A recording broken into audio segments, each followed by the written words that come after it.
Hello, veterans, well-wishers and friends. Good morning. मैं बताना चाहूँगा कि OROP पर बहुत कुछ वीडियो बन चुके हैं और बनाए जा रहे हैं। अब क्योंकि ये केस 16/9/2022 को कोर्ट में है, अब इसका केस वहीं डिसाइडेड होगा। अब हम जिस पे ज़्यादा चर्चा मैं नहीं करूँगा, दूसरे करेंगे तो करेंगे, मैं नहीं कर पाऊँगा। और आज मैं आपको एक किताब है जो केंद्रीय सैनिक बोर्ड KSB गाइड 2022, उसमें इतनी अच्छी इन्फॉर्मेशन दे रखी हैं जिन इन्फॉर्मेशन के बारे में हम अभी अनभिज्ञ हैं। एक दिन मैंने आपको हमारी जो एक्स सर्विस की पॉपुलेशन है उसके बारे में बताया था, 33,69,022 जो मार्च 2022 की फिगर थी, अप्रैल 2022 या मार्च 2022 की। अब तो और भी ज़्यादा हो गई होगी, तो हम ये मान के चलते हैं कि 34 लाख एक्स सर्विसमैन है पूरे देश में। और इनके लिए भारत सरकार ने, मैं मोदी सरकार की बात नहीं कर रहा हूँ, भारत सरकार 1947 से चली हुई है, तब से लेकर आज तक क्या क्या काम इनको कर रखे हैं। लेकिन उससे पहले मैं चाहूँगा, मेरे दो व्यूअर्स के कमेंट हैं। एक मेरे व्यूअर ने बोला, सर ये OROP छोड़िए, इसको तो भारत सरकार दे ही देगी, स्पर्श की बहुत बड़ी समस्या आ रही है, उस पर एक वीडियो बनाइए। मैं कोशिश करूँगा बनाने की, लेकिन वैसे बहुत यूट्यूबर्स ने एक सही वीडियो बना रखे हैं और काफ़ी जानकारी वहाँ से मिलती है। और भी उसके अलावा कोई जानकारी होगी ही हम आपको देंगे, लेकिन इसके संबंध में हमने already he ministry of defence को, DSW को लेटर लिख दिया है कि ये समस्या हमारे एक्स सर्विसमैन की है। एक और है, मेरे जो व्यूअर हैं वो कहते हैं कि मैंने जो केस को गलत समझ लिया कि 2 केस हैं और उसमें मैं जो वीडियो बना दिए थे, तो मैंने ये भी कहा था कि जनरल सतवीर सिंह साहब इसको दूसरे केसों क्यों छुपा रहे हैं। तो पता चला कि मैं गलत था, तो मैंने उसके लिए माफ़ी भी मांग ली। और दूसरा, मैंने उनसे ये कहा था कि सर आप रिव्यू क्यूरेटिव पिटीशन में जाएं, वो नहीं गए। मैंने उनका धन्यवाद दिया तो उनको बुरा लगा, बोला दीवान सिंह आप बड़े सातिर हो। एक्स सार्जेंट संतोष जी, मैं आपको बताना चाहता हूँ, मेरा स्टैंड और करेक्टर वही है। जब गलती की तो माफ़ी मांग ली, क्यूरेटिव पिटीशन में गए धन्यवाद दे दिया, ये मेरा करेक्टर है। आप उसमें द्वेष भावना ढूंढते हो तो वो आपका करेक्टर है। दूसरा, जब उन्होंने देश के सैनिक सड़कों पे का भाषण दिया था, चीन का कब्जे में हमारा 43,000 वर्ग किलोमीटर का क्षेत्र बताया था, संयुक्त किसान मोर्चा के साथ मिलकर देश में जो आंदोलन की उन्होंने रूपरेखा रची थी और RP मना करने के बाद भी लगाई थी, उन सब के बारे में मेरे विचार जग जाहिर हैं और वो आप मेरे वीडियो पढ़ सकते हो, वहीं के वहीं हैं। अभी और एक उन्होंने रक्षा मंत्री जी को पत्र लिखा है, बहुत अच्छी बात है, लेकिन ऐसे पत्र हमारी साइट पर पता नहीं 100 से ज़्यादा पड़े हुए हैं विभिन्न विषयों पर। आज तक तो कोई डिसीजन हुआ नहीं। अब क्योंकि ये जनरल साहब हैं तो इनके लेटर पे कोई काम हो जाए तो बहुत अच्छा है। वैसे भी जो कोर्ट में ही ये केस है और वहीं से डिसाइड होना है, तो इस समय इस पत्र का लिखना मैं तो नहीं समझता कोई असर डालेगा। हाँ, हो सकता है ये उन लोगों के लिए ज़रूर पत्र काम कर गया जो लोग यूट्यूब बनाते हैं और फटाफट लेकर के सारे यूट्यूबर्स ने यूट्यूब पर डाल दिया और उनको एक मैटर मिल गया यूट्यूब का चैनल टॉपिक बनाने के लिए। इतना ही फ़र्क हुआ है। अब छोड़ो, मैं वहाँ से निकल करके वापस यहाँ आता हूँ। ये जो केंद्रीय सैनिक बोर्ड है, हम ये देखते हैं कि हमारे देश में हमारे लिए यानी 34 लाख लगभग एक्स सर्विसमैन के लिए ये जो इंफ्रास्ट्रक्चर है, ये जाल है, ये किस प्रकार बिछा हुआ है, हमें पता नहीं है इसका। मैं तो ईमानदारी से बताता हूँ, मुझे पता नहीं था।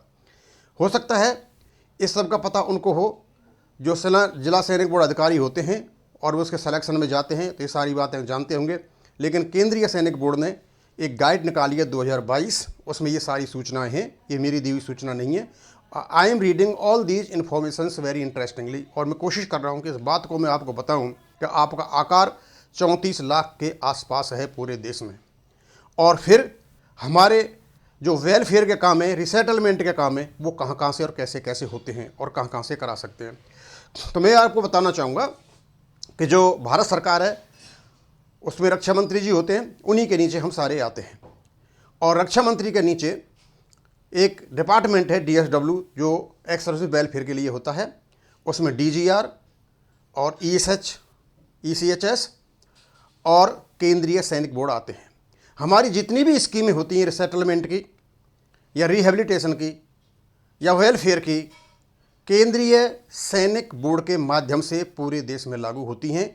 यदि किसी को कोई फ़ायदा उठाना होता है किसी स्कीम का, तो तब भी आप जिला सैनिक बोर्ड के माध्यम से केंद्रीय सैनिक बोर्ड में जाएंगे, और यदि ऊपर से कोई स्कीम आती है तब भी वहीं जाएगी। तो हमें ज़रूरी है कि हम समझे तो सही, KSB सेक्रेटेरिएट क्या है, यानी केंद्रीय सैनिक बोर्ड सचिवालय है क्या। तो केंद्रीय सचिवालय जो सैनिक बोर्ड सचिवालय है, ये DSW के नीचे आने वाला एक डिपार्टमेंट है। MOD के नीचे DSW आता है, DSW के नीचे ये आता है।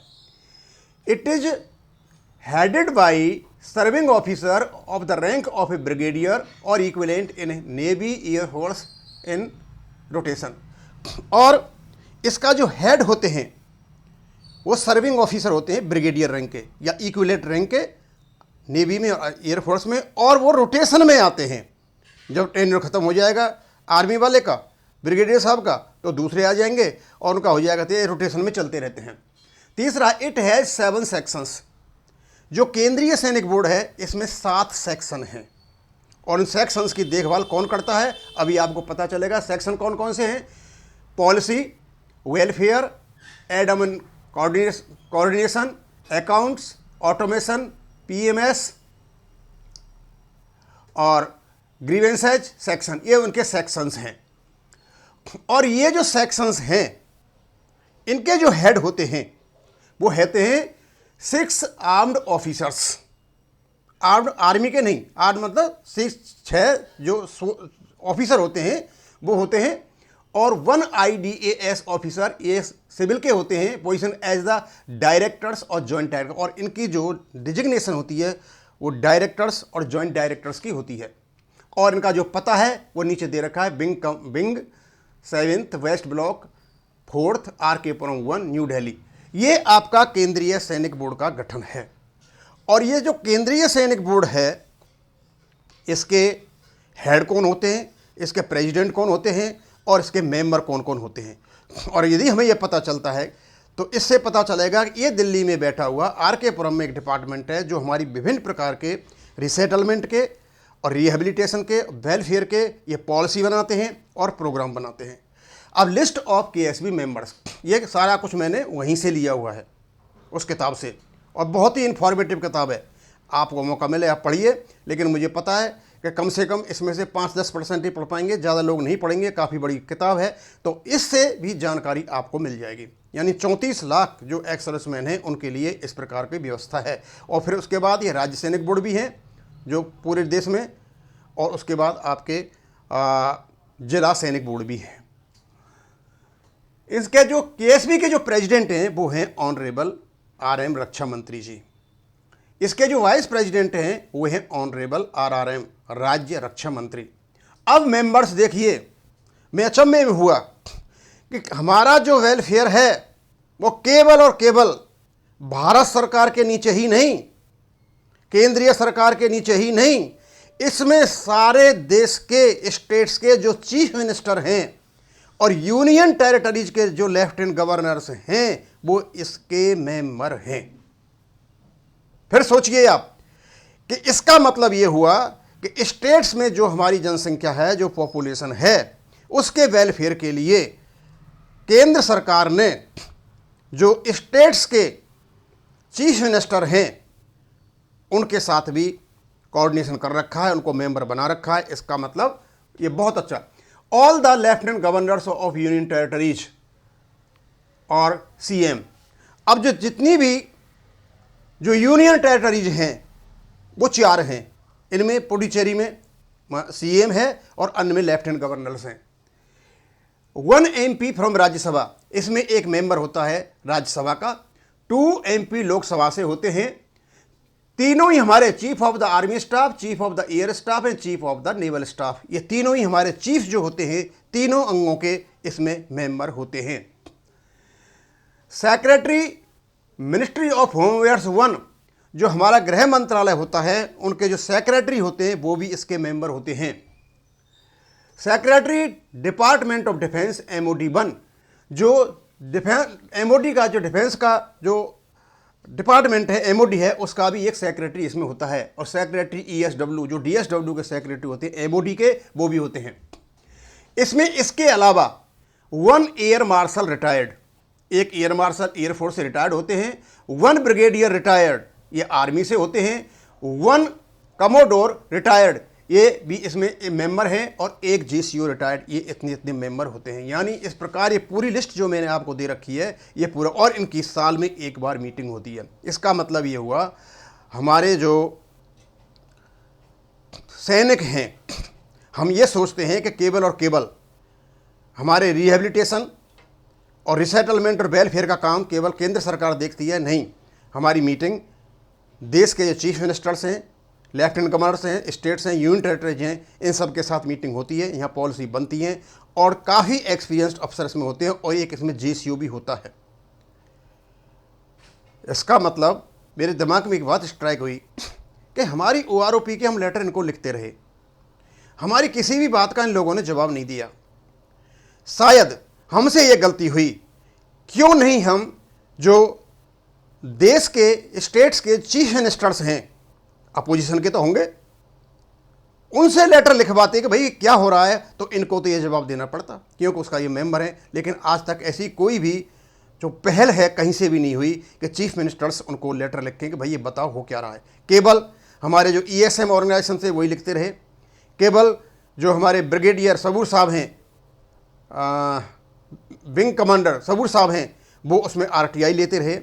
हमारे ही जो ESM के जो मेंबर्स हैं या चेयरमैन हैं वही उनको लिखते रहे, उनका कोई जवाब नहीं मिलता रहा। लेकिन यदि यही लेटर चीफ मिनिस्टर्स के द्वारा लिखे गए होते तो एक्यूरेट जवाब तो आता कि क्या कर रहे हैं, ये सब कुछ दबा करके वहाँ दबा करके नहीं बैठ पाते, और वहाँ से हमें जानकारी मिल जाती। मैं आपको इसलिए बता रहा हूँ आपका आकार, कल मैं राज्य सैनिक बोर्ड के बारे में बताऊँगा, और जब आप राज्य सैनिक बोर्ड से हम जिला सैनिक बोर्ड पर जाएंगे तो पता चलेगा पूरे देश में हमारा बहुत बड़ा तंत्र है, बहुत बड़ा जाल है, और हो सकता है इस जाल को हम स्पर्श के लिए भी काम में ले लें।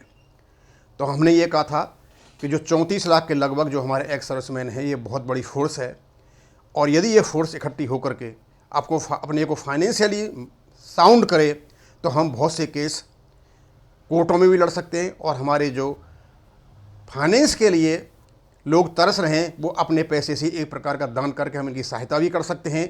लेकिन हम करेंगे तभी जब हम अपने आकार का पता होगा। यदि हमारा आकार इस प्रकार का है, जो केंद्रीय सचिवालय है और केंद्रीय सचिवालय के जो मेंबर हैं, यदि इस प्रकार का आकार हमारा है, इनके फंक्शंस क्या हैं हम बाद में बताएंगे। अभी मैं इनके गठन के बारे में बताऊंगा, कल मैं राज्य सैनिक बोर्ड के गठन के बारे में बताऊंगा, फिर मैं जिला सैनिक बोर्ड के गठन के बारे में बताऊंगा, और फिर मैं बताऊंगा कि हमारी ताकत क्या है। हम अपनी ताकत को पहचानेंगे तो स्वाभाविक सी बात है हम आगे बढ़ेंगे।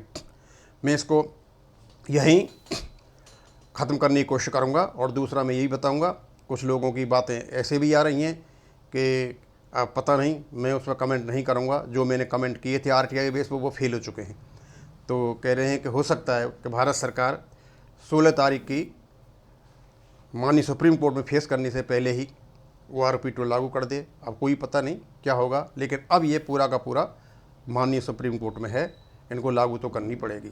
अब हम चाहे लेटर लिखें, हम या कुछ भी कहें, हम चाहे वीडियो बनाएं, फ़र्क तो कोई पड़ने वाला है नहीं, क्योंकि सारा का सारा मैटर अब ये माननीय सुप्रीम कोर्ट के पाले में जा चुका है। उनका केस डिसीजन है, केस डिसीजन भारत सरकार को लागू करना पड़ेगा। थैंक यू, धन्यवाद।